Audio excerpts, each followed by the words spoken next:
Okay, I'm here with Josh Weatherspoon. He got a 57.38 retention rate, which means over half of the people you talk to, you retain. That's huge. How are you doing today, Josh? I'm doing great. All right, that's awesome. Now, we gotta know, when it comes down to retention specifically, what are some things that you do, or how do you kind of go into the conversations you have with your customers to try to be top performer? What are some things you normally do? First of all, every conversation that I have, I just want to keep it positive, keep it friendly, keep it professional the entire length of the conversation.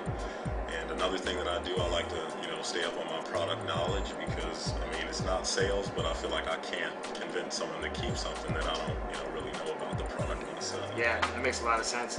Now, specifically, since you take so many different conversations you have with tons of customers in a day, probably hundreds in a week, are there any particular customers you love to talk to, any conversations you remember having to stick out, or some things you really prefer when you're making? Most of the people that I talk to are calling to cancel their account. The ones that I like speaking with are the ones that are calling to cancel because they feel like the software is too difficult to use. And it gives me the ability to, just ask them if they're near their computer and, kind of show them some things that the software can do.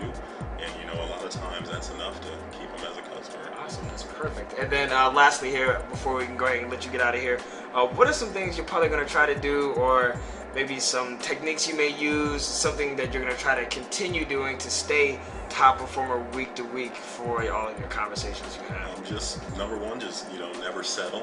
Stay hungry. I finished at a 57% this past week, so next week I want to finish at a 67%. Oh, that's awesome. It's perfect. Again, I'm with Joshua Weatherspoon here.